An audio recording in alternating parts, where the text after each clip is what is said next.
biggest challenge, I think, for me is that we've got all those research studies that you saw there. You know, Phil talked about all the work that's done before it even comes into the turf area. Huge amounts of work. So if Glenn had said, talk about Acelepryn and how it works and how we can get the most out of it for 4 hours, I'd have been really happy. Now I've got 15 minutes, so it's more of a sort of guiding tour and really goes a bit quicker than the 4 hours, which I'd love to talk about it. And if anyone wants that 4 hour call, then yeah, we'll set that up. Phil, you can set that up, and we'd love to do that anytime. It's a really exciting product. I'm really excited to be talking about it today. So to get into it, I think we always try and talk about the problem, and I think everybody in the room is sort of aware of the problem. Really severe damage that can be caused by these pests. In terms of the chafers, you're not going to be seeing them on the surface, but the damage they can do to root structures, and I know Emma will know this in racetracks, it's a safety concern, isn't it? You know, when we're losing stability in turf, that's actually a health and safety concern. We lose a horse's footing, it can be a serious problem.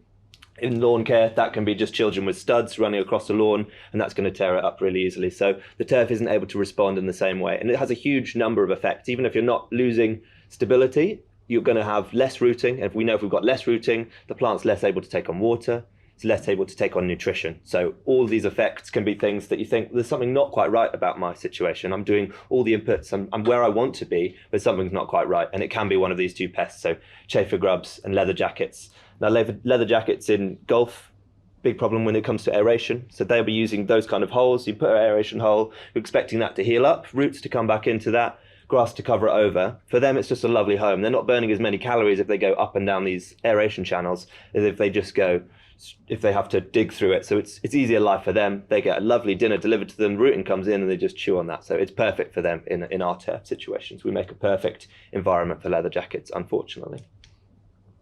The scale of the challenge. So there's we've done a survey back in, I'm not sure what year was it, Glenn, 2018 maybe, 2019? That was 2019. 2019, we did a survey. So we'll do a quick one on this now. So basically, what I'll do in a minute, don't start yet, we'll get everybody to stand up again, get that blood flowing, and we'll talk about where everybody is. So this is, you're in a situation where, and if you're a distribution, just say what the majority of your customers you're seeing. You're in a situation where there's really no damage, a situation where there's not really turf damage, but you're seeing some odd bird pecking, so sort of bird damage coming in.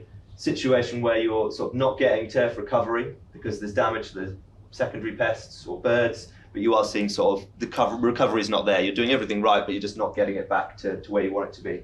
Again, more extreme example, you really are struggling and you're losing turf area. And in the most extreme situation, you're losing whole areas of turf. So what we'll do is, in a second, everyone stands up and then I'll say 1. And if you're a 1 and you think you're there, then sit down. And then we'll go to 2 and then sit down at that point. And so anyone who's left standing will be the really unfortunate person in the room who's a number 5, and they'll probably be crying at that point. So we'll hand out some tissues then. Right, so if everybody stands up. So anybody who's a number 1, sit down. So no problems whatsoever. You're not having issues. Liz, great, it's good to see. The garden's in good nick. Any number 2s? So light bird pecking. So that's like the majority of the room. But some brave people still standing, that's good. Number 3s? Any number 4s?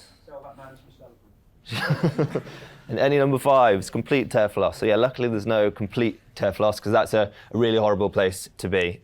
When we did the trial back in 2019, we got about 10% of the industry to respond, 10% of the golf industry, and that's where they were. So it looks like we've moved on a little bit. There was actually still a lot of 3s there, but it just kind of shows and really highlights the amount of damage that is being done out there. And it's just scary to think that there used to be sort of 11% of the industry in that area where they're losing complete turf cover, and that's completely debilitating, and that's really dangerous for people's jobs, isn't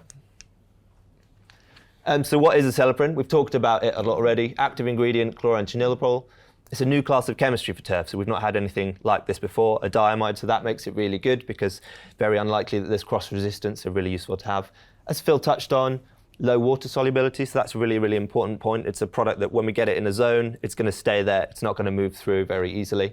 It's got long residual action, so when it's there, again, it's staying there robustly. It's in that area and it's not being shifted very easily. And we can get low use rates, so we're going at 0.6 litres a hectare is our label rate, and with that, we're able to get it registered. And to get registration, we need to get 90% efficacy, and we've got loads of data that shows we can get really, really good levels of control with it.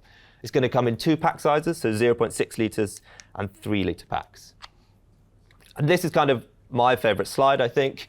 Phil touched on it already, but it kind of tees up everything else we're going to talk about. So this is the mode of action, and the mode of action tells us everything we want to get out of this product. So whether it's via contact or ingestion, so most of the time we're really going for that ingestion. We're applying it to the turf, it's getting onto the leaves, it's going onto the dead leaves that are there, and when the leather jackets and chafer grubs are consuming that organic matter that's in that top grub zone layer, they're taking on the product.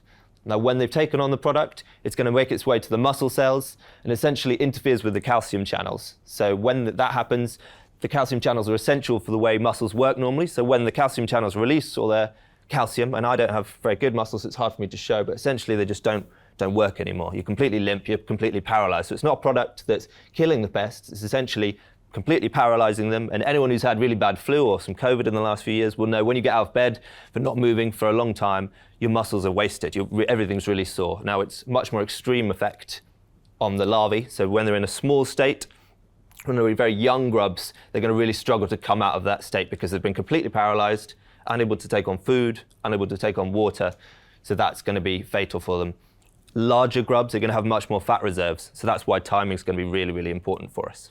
So talking about where the product goes, it's really important to think about that. So what we want to have is the product that stays in the grub zone. So we know that leather jackets, chafers don't move so much, but leather jackets have the potential to move really far. In the US, where they get a permafrost, they know that the leather jackets can go down deep enough so they don't freeze to death.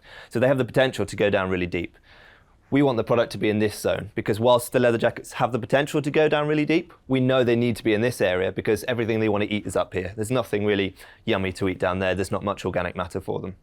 So we know they're going to be in this zone. So it's really nice that Acelepryn, even a month after application, we've still got 100% of that product in the top 4 centimeters. And that's going to stay there. So for 2 to 3 months, we've still got really, really good levels of concentrations of the active ingredient in that area where we want them.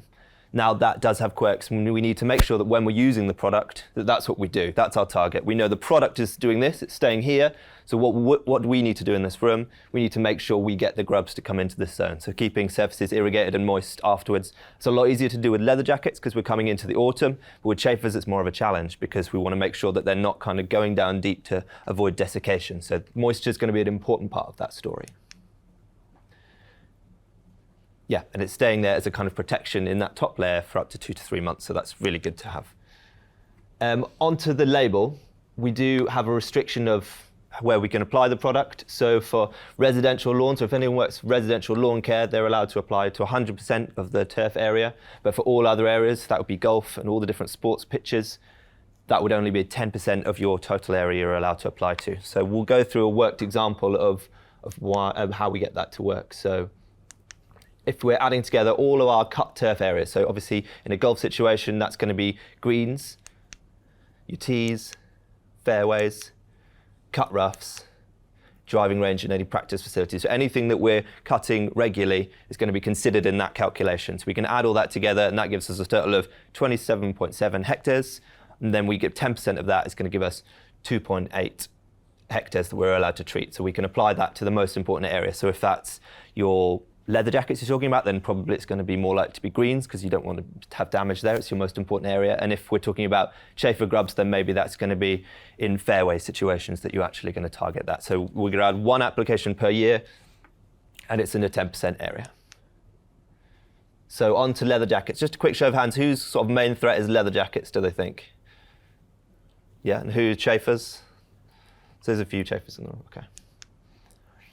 So yeah, what we talked about with the mode of action, really, really important to be targeting these guys. And you can see there the difference between, so these early instars, there's so much less fat reserves in these. These guys need to be feeding constantly. They've come out of the egg, they need to put on as much weight as they can as possible to get as big as they can possibly be so they can be a nice healthy adult and lay hundreds and hundreds of eggs. That's their dream, that's not our dream. We want to catch them here. So timing becomes really, really important, and this is a preventative application we're going for. The really difficult thing is when do we see damage? And I would say it's probably when these guys are kind of feeding most rapidly and coming into this stage, probably like April, May time, early spring, you're seeing like, why is it so damaged, especially if it's a slow spring and you're not getting growth coming in, then we're seeing really bad damage. And that's right, I want a product that's going to deal with this right now. And it's kind of changing that story of that. We know that the product isn't going to do the same amount of damage to the larvae at this stage. So it's really, really important to change that. And so we can target these early instars. That's what we want to be doing with our application timings. So that's the life cycle sort of mapped out, and that's where we want to be applying the Acelepryn. So sort of mid to late October is when we're going to be getting the best results. You can see here when the pain points are April, May, when growth really hasn't started to kick off, but maybe the Leatherjackets have started to get on it and really start consuming. That's a really bad time for this product because we've got those third instars. They're not feeding so much. They've kind of got all their fat reserves they need to get ready to go into pupation. So it's a really bad time to be targeting them. So it's really shifting that point onto where we want to be making the application.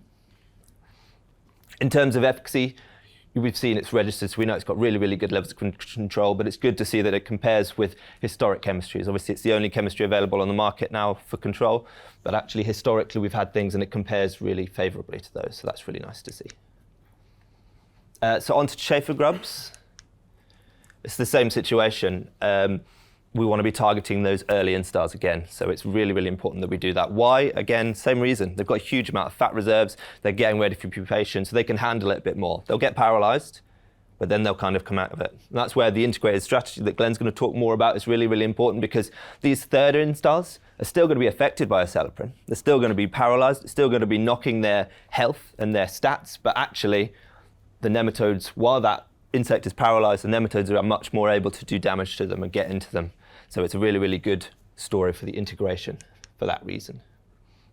I won't go deeply into the life cycle. This is the kind of what makes it a 4-hour session and not a 15-minute session, so we'll gloss over this a bit more. But the life cycle of all the chafers is essentially the same in terms of there's an adult stage, they come up, fly, breed, lay their eggs, and then they go through the life stages. It's just over how many years. So if you're lucky and you've got a garden chafer infestation, then that's kind of the best one. You've got a fairly short life cycle, so when you do your application at peak flight, you can be pretty sure that all of the chafers you've got are going to be those early stage. So if you get good timing, in year 1, you'll be able to get really good levels of control.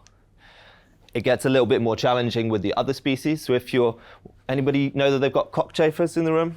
Quick hand for... Okay, yeah, we'll get you a nice hanky for the way out because you'll be crying a little bit. Bit more challenging with cockchafers because we've got that 3-year life cycle. So that means at any given moment, if we went for this summer to do an application, yes, we're going to be hitting those first and second instars, but actually there's going to be next year's and the year after's generations in there, and they're going to have too much fat on them for us to get really good levels of control. So it's just making sure we do a programmed approach. So it is really important to do work on this. With Leatherjackets, we've had really, really good feedback from you guys and from the industry on timings of application because you guys are feeding back to us on peak flight times. We don't have the same level of data for chafers. So I want to be able to give really specific timings for when these different species are flying, but I need the information back from you guys. So any sightings you're seeing, please do log those on Pest Tracker. That's really, really helpful for us, but it's also really helpful for you guys so that we can get better information on when these different species are flying. Because we know to get the best results, you want to be applying at peak flight of the adults. So if it's the summer chafers, it's when those are peak flight, and for all the different species. So just making sure we can get that information back from you guys, give us ability to give the best recommendations. In terms of efficacy, really, really good efficacy. You're lucky having the US here in our kind of big brother situation. They've had Acelepryn for a long time. And so we've got a summary here of 99 trials conducted in the US. They get big problems with different species of white grubs, so they've done a lot of efficacy work. So you can see even at our rate that we're going to be using in the UK and Ireland, we're getting really, really good levels of control compared to historical chemistry as well. So it's really, really good news story. And thank you very much for listening.